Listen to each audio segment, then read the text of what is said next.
Saya ingin menceritakan kasus saya mengenai pemalsuan di Prudensial.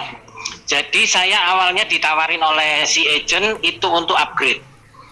Ternyata saya nggak tahu awalnya, tapi saya ada kecurigaan karena si agent ini minta komisi ke saya selama berhari-hari, sekian minggu. Akhirnya saya curiga, saya telepon ke customer care dari Prudensial. Baru di situ saya tahu ternyata saya dibukain polis baru, bukannya upgrade. Setelah itu saya mulai kirim email ke Prudensial. Saya mengadukan agent tersebut, kenapa dia janjinya upgrade kok dibukain baru. Nah, di sini saya ingin menceritakan mengenai itikat buruknya dari perusahaan ini sudah kelihatan. Sejak awal saya email itu, mereka menanyakan kepada saya apakah Bapak ada menandatangani surat-surat A, B, C, D. Dan ada satu pertanyaan yang menurut saya ini yang tidak baik ini. Bagaimana keinginan Bapak atas keberlangsungan polis tersebut? Padahal di situ jelas saya ini mengadukan bahwa saya ini dijanjiin upgrade, ternyata dibukain polis baru, tapi masih ditanyakan bagaimana keinginan Bapak atas keberlangsungan polis tersebut. Nah, saya jawab pertanyaan yang lain, yang satu itu saya nggak bisa jawab, saya tinggal pertanyaan itu. Mereka jawab bagaimana? Kami tidak dapat melanjutkan email tersebut kalau Bapak belum menjawab semua pertanyaan di atas. Nah, saya nggak bisa jawab, terpaksa saya jawab demikian. Waktu itu saya masih tidak mengerti masalah polis tersebut, jadi saya nggak bisa tahu, saya nggak bisa menjawab masalah ini. Saya jawab begitu. Baru mereka mau melanjutkan lagi. Nah, di situ satu hal mengenai etikat tidak baiknya. Yang kedua, setelah saya minta surat-surat yang ditandatangani karena saya ingin mengecek apakah surat-surat itu ada yang dipalsukan, saya curiga begitu.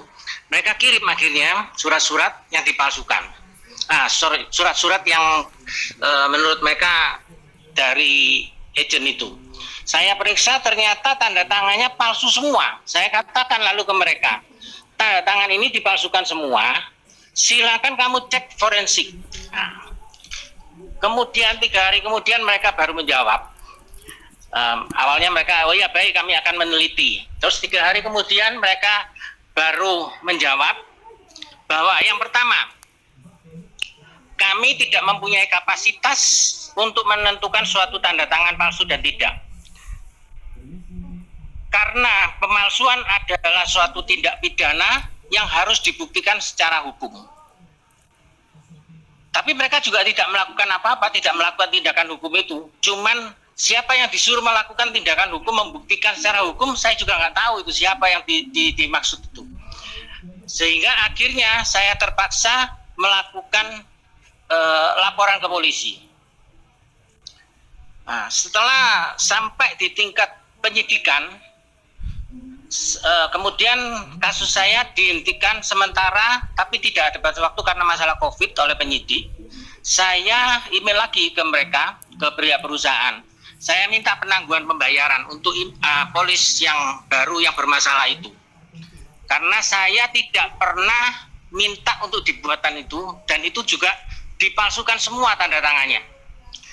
Tapi mereka berbelit-belit. Saya diminta untuk, oh kalau gitu kamu tanda tanganin ini formulir perubahan cara bayar dari auto debit menjadi tunai. Loh, ngapain saya? Saya harus merubah ini, saya nggak pernah menandatangani apapun kok. Saya nggak mau. Dirubah lagi menjadi amandemen, surat tanda tangan amandemen atau surat apalagi, sampai berapa formulir yang ditawarkan ke saya berkali-kali. Bahkan ada saran, lapor aja polisi buat surat kehilangan. Sampai seperti itunya.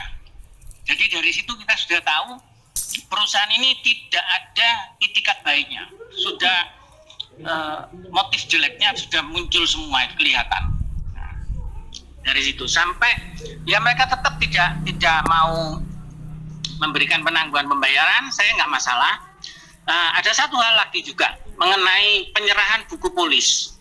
Penyerahan buku polisnya itu bermasalah karena pada saat diserahkan itu bukan kepada saya, tapi dititipkan ke saudara saya tanpa tanda terima apapun. Nah, waktu itu saya, waktu email yang kedua itu saya juga jelaskan, terakhir itu saya ngomong juga, saya loh tidak pernah menerima buku polis itu dari si agent, saya katakan begitu. Padahal saya ada terima, tapi tidak secara langsung, dia titipin ke saudara saya. Nah, saya jelasin apa buktinya kalau memang saya pernah menerima, kapan dan di mana saya menerima itu, saya mau tahu buktinya. Mereka tidak bisa menjawab dan mereka juga tidak mau menelusuri lebih lanjut, padahal itu penting seharusnya. Padahal saya sudah menantang itu, buktikan bahwa saya pernah menerima buku itu. Mereka tidak punya bukti itu, padahal seharusnya menurut aturan buku itu harus diterima dan ada tanda terimanya. Tapi saya katakan saya tidak pernah menerima, mereka pun juga tidak bertanya kepada saya atau menyelesaikan kasus ini. Loh, bagaimana mungkin buku itu harus sudah kamu terima seharusnya. Tapi mereka tidak melakukan itu. Mereka hanya berusaha berputar-putar sampai, wah, kami sudah berusaha mencari si agent sampai 1 minggu lebih itu. Kami tidak dapat menghubungi si agent. Saya jawab sangat mustahil perusahaan induk tidak dapat menghubungi agentnya. Nah, sampai sebegitunya. Jadi kalau menurut saya, perusahaan terutama yang saya tahu persis Prudensial ini tidak ada itikat baiknya. Sudah dari awal itikatnya sudah buruk.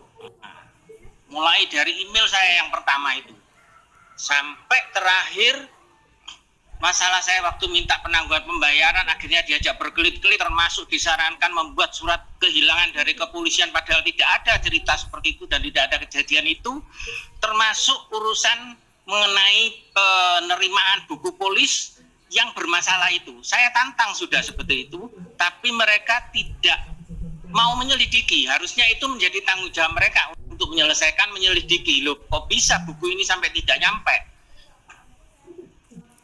Ya, kira-kira seperti itu mungkin. Ya, cukup Pak.